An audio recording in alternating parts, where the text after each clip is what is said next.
ચાલો આજે આગળ વધીએ સંભાવનામાં સ્વાધ્યાય 15.1 એક્ઝામ્પલ નંબર 8 શું કહે છે એક્ઝામ્પલ નંબર 8 એક થેલામાં 3 લાલ અને 5 કાળા દડા છે થેલામાંથી એક દડો યાદચ્છિક રીતે કાઢવામાં આવે છે યાદચ્છિક રીતે એટલે કે થેલામાં જોયા વગર એક દડો પસંદ કરવાનો છે બહાર કાઢેલ દડોમાં પહેલું લાલ હોય અને બીજું લાલ ન હોય તેની સંભાવના કેટલી ચાલો તો સંભાવનાનું સૂત્ર તો આપણે શીખી ગયા કહું કે ભાઈ છેદમાં છે એ કુલ પરિણામ અને અંશમાં છે તે શક્ય પરિણામ તો પહેલા આપણે કુલ પરિણામ કેટલા છે તો કે થેલો છે એમાં 3 લાલ અને 5 કાળા દડા છે એટલા માટે તે તો કે હવે થેલામાં કુલ 8 દડા છે જેમાં 3 લાલ છે અને 5 કાળા દડા છે હવે આપણે પહેલી ઘટના લાલ પસંદ થાય એની સંભાવના ગોતવાની છે તો પહેલી છે કે ભાઈ થોડું વર્ણન લખીએ થેલામાંથી એક દડો યાદચ્છિક રીતે કાઢવામાં આવે છે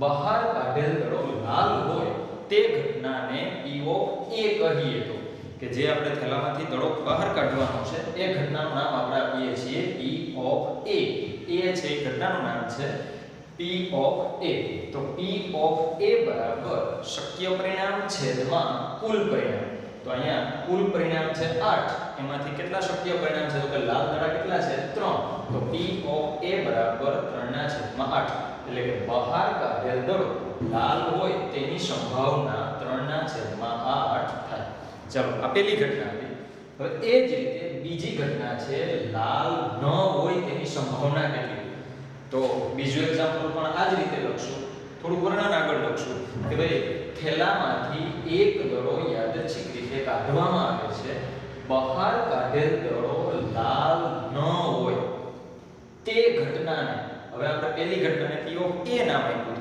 હવે આ બીજા નાખશું P of B કહીએ તો P of B બરાબર શક્ય પરિણામ છેદમાં કુલ પરિણામ તો છેદમાં તો કુલ પરિણામ 8 શક્ય પરિણામ કેટલા છે તો કે લાલ ન હોય લાલ ન હોય એટલે થેલામાંથી દડો પસંદ કરવાનો છે પસંદ કરેલ દડો લાલ ન હોય તો 3 લાલ દડા છે એ નહીં આવે તો બાકીના કેટલા દડા છે 5 કાળો દડો પસંદ થશે એ ચાલશે એટલે તો અહીંયા જવાબ શું આવશે P of B બરાબર 5 ના છેદમાં 8 કારણ કે 5 છે એ શક્ય પરિણામ કાળો દડો પસંદ થશે એ ચાલશે લાલ ન હોય એટલે કે લાલ દડો પસંદ થાય ચાલે નહીં એટલે P of B બરાબર આવશે 5 ના છેદમાં 8 એટલે આ રીતે પહેલા થોડું વર્ણન લખી નાખવાનું વર્ણન પણ રકમમાંથી જ લખવાનું છે એટલે આમાં કંઈ બીજું નવું છે નહીં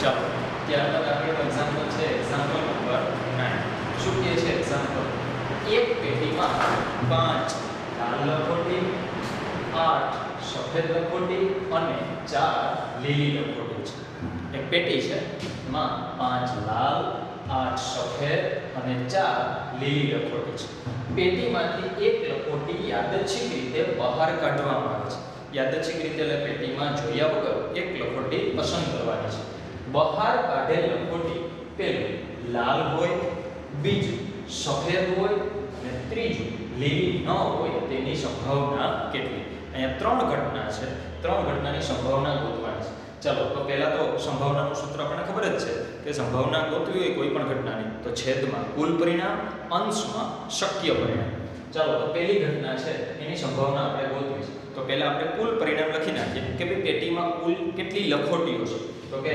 અહીં પેટીમાં કુલ 17 લખોટી છે એટલે આ દાખલામાં છેદમાં બધે 17 આવશે કારણ તો કે કુલ 17 લખોટી છે અહીં પેટીમાં કુલ 5 લાલ લખોટી 8 સફેદ લખોટી અને 4 લીલી લખોટી એટલે કે કુલ 17 લખોટી છે હવે પહેલી ઘટના છે કે ભાઈ પેટીમાંથી જે પસંદ કરવાની છે લખોટી એ લાલ હોય તેની સંભાવના ગોતવાની છે ચાલો તો થોડું વર્ણન લખી નાખીએ નંબર 1 કે ભાઈ પેટીમાંથી એક લખોટી યાદચ્છિક રીતે બહાર કાઢવામાં આવે છે બહાર કાઢેલ લખોટી લાલ હોય તે ઘટનાને P of A કહીએ તો આ ઘટનાનું નામ આપણે આપ્યું છે A અને સંભાવના ગોતવાની છે એટલે કે P પ્રોબેબિલિટી ઉપરથી P એટલે P of A કહીએ તો P of A બરાબર શક્ય પરિણામ છેદમાં કુલ પરિણામ તો P of A તો કે કઈ ઘટના છે લાલ લખોટી હોય તે તો લાલ લખોટી કેટલી છે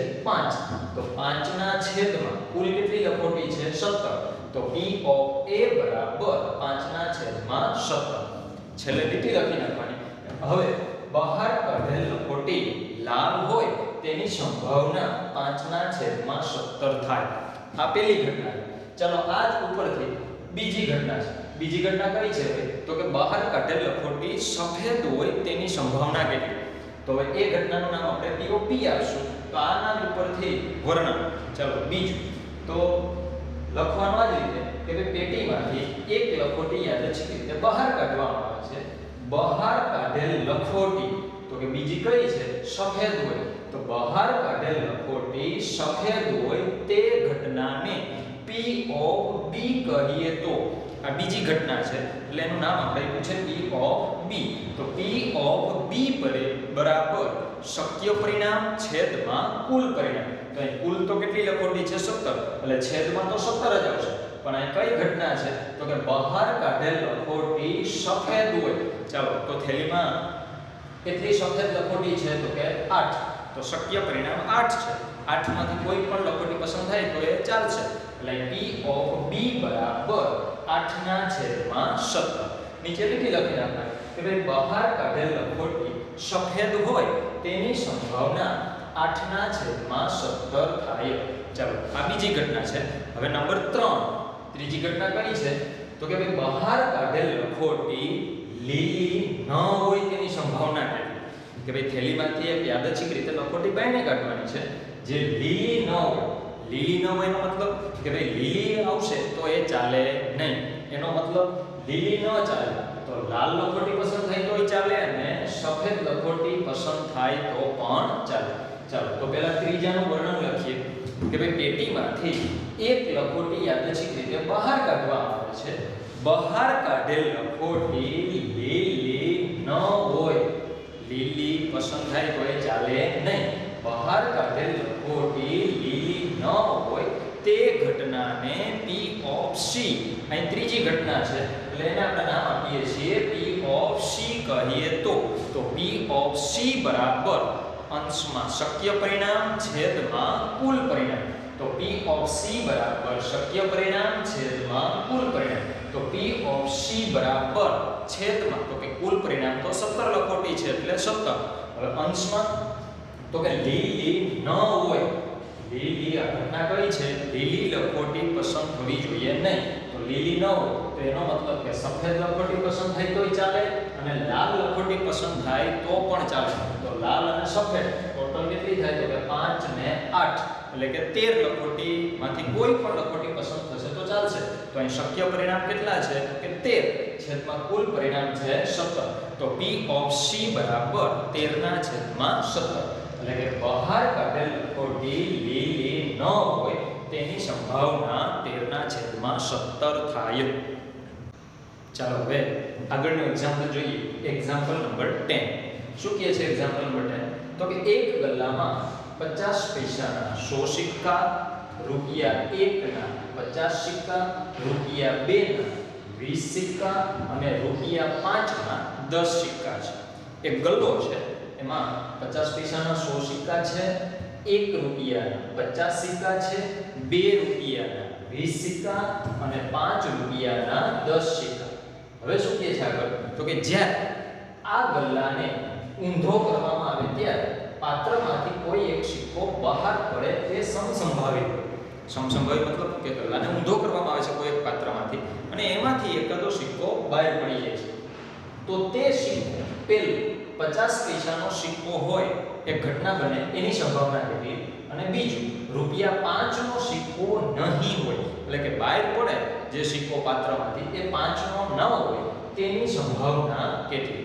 ચાલો તો સંભાવનામાં આપણે ખબર છે કે ભાઈ સંભાવનાના સૂત્રમાં શું છે છેદમાં કુલ પરિણામ અંશમાં શક્ય પરિણામ. તો અહીં કુલ કેટલા પરિણામ છે તો કે ભાઈ ગલ્લામાં 50 પૈસાના 100 સિક્કા એટલે 100 સિક્કા, પછી 1 રૂપિયાના 50 સિક્કા એટલે 100 + 50 એટલે 150, પછી 2 રૂપિયાના 20 સિક્કા એટલે 150 + 20 170 અને રૂપિયા 5ના 10 સિક્કા એટલે 170 + 10 180.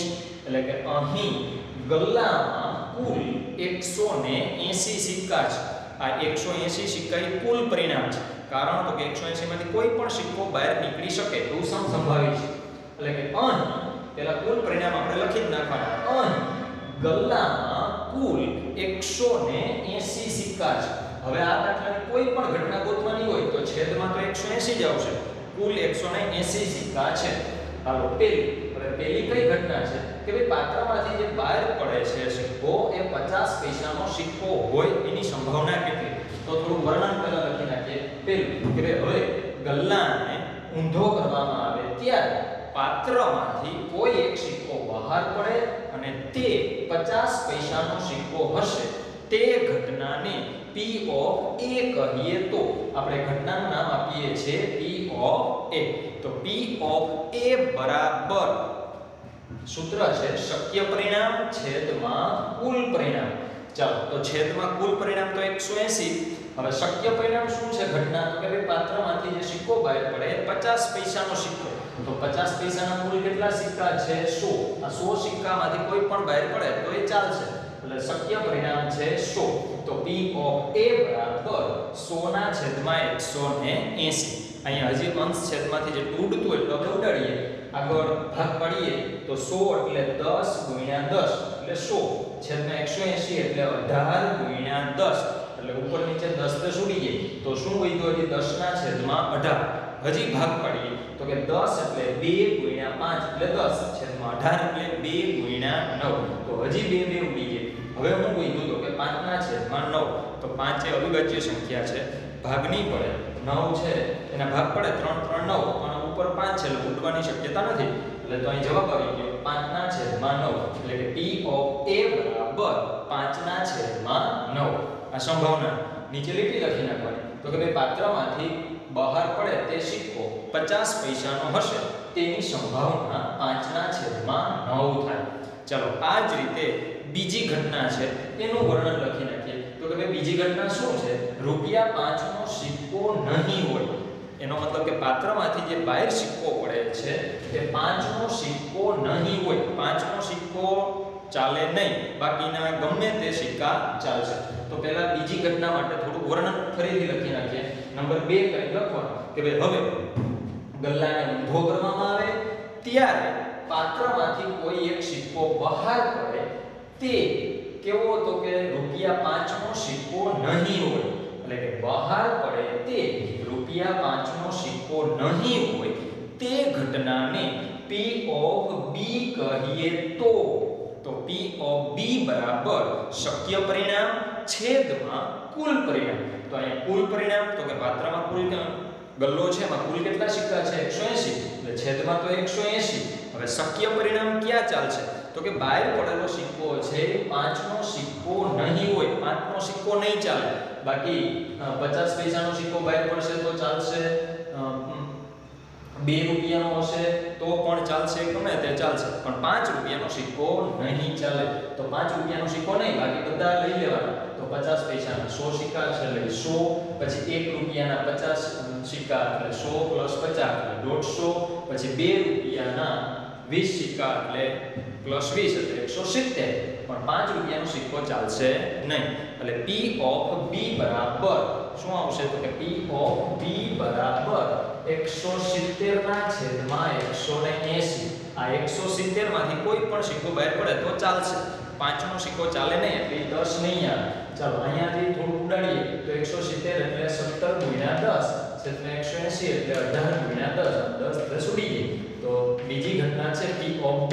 એનો શું આન્સર આવે? 17 ના છેદમાં 18. ફરી પાછું નીચે લીટી લખી નાખવાની કે ભાઈ પાત્રમાંથી બહાર પડેલ સિક્કો 50 પૈસાનો નહીં હોય. તેની સંભાવના 17 ના છેદમાં 18 થાય. ચલો ત્યારબાદ આગળનું એક્ઝામ્પલ નંબર 11. શું કહે છે એક્ઝામ્પલ નંબર 11?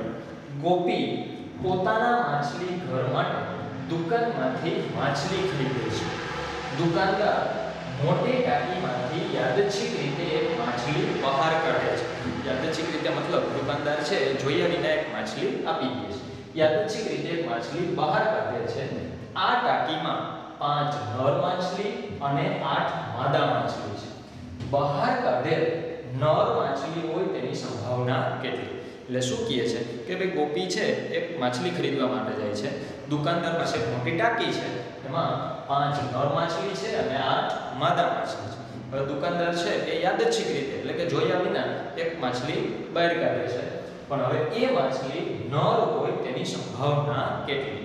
ચાલો તો પહેલા તો આપણે કુલ પરિણામ લખી નાખીએ કે ભાઈ ટાંકીમાં કુલ કેટલી માછલી છે, તો કે ભાઈ 5 નર અને 8 માદા એટલે કે ટોટલ 13 માછલી છે અને પેટીમાં કુલ 13 માછલી છે. હવે આપણે કોની સંભાવના ગોતવાની છે, તો કે બહાર કાઢેલ નર માછલી હોય તેની સંભાવના કેટલી? તો વર્ણન થોડુંક લખી નાખીએ કે હવે પેટીમાંથી બહાર કાઢેલ માછલી નર હોય તે ઘટનાને P of A કહીએ તો આ ઘટનાનું નામ આપણે P of A આપ્યું છે. તે ઘટનાને P of A કહીએ તો P of A બરાબર સંભાવનાનું સૂત્ર છે છેદમાં કુલ પરિણામ અંશમાં શક્ય પરિણામ, એટલે કે P of A બરાબર શક્ય પરિણામ છેદમાં કુલ પરિણામ. તો P of A બરાબર તો અહીં કુલ પરિણામ કેટલા છે, તો કે ટોટલ 13 માછલી છે એટલે છેદમાં 13 અંશમાં શક્ય પરિણામ ક્યુ પરિણામ, તો કે નર માછલી બહાર નીકળે એની સંભાવના. તો નર માછલી કેટલી છે ટોટલ 5, તો શું જવાબ આવશે 5 ના છેદમાં 13. નીચે લીટી લખી નાખવાની. હવે પેટીમાંથી બહાર કાઢેલ માછલી નર હોય તેની સંભાવના 5 ના છેદમાં 13 થાય. ચલો આ જ રીતે કદાચ એમ પણ પૂછી નાખે કે ભાઈ બહાર કાઢેલ માછલી માદા હોય તેની સંભાવના કેટલી? આપણે છે નહીં પણ બદલાવી નાખે કે બહાર કાઢેલ માછલી માદા હોય તેની સંભાવના કેટલી? તો એ ફરીથી વર્ણન કે ભાઈ પેટીમાંથી બહાર કાઢેલ માછલી માદા હોય તે ઘટનાને P of B કહીએ તો P of B બરાબર શક્ય પરિણામ છેદમાં કુલ પરિણામ. તો P of B બરાબર છેદમાં કુલ પરિણામ 13. પણ હવે કયું પરિણામ ચાલશે, તો કે માદા માછલી હોય તે. તો માદા માછલી કેટલી છે ટોટલ 8, તો શક્ય પરિણામ છે 8. તો શું જવાબ આવશે P of B બરાબર 8 ના છેદમાં 13. નીચે લીટી લખી નાખવાની કે ભાઈ પેટીમાંથી બહાર કાઢેલ માછલી માદા હોય તેની સંભાવના 8 ના છેદમાં 13 થાય. ચાલો આ રીતે સંભાવનાના આગળના દાખલા પણ જોશું. જો તમને આ રીતે ગણિત શીખવામાં મજા આવતી હોય તો અમારી YouTube ચેનલ શ્રી પરિશ્રમ વિદ્યા મંદિર રાણા કંડોણાને જરૂરથી લાઈક કરજો, શેર કરજો અને જો નોટિફિકેશન મેળવવા માટે જરૂર પડે તો સબસ્ક્રાઇબ પણ કરજો.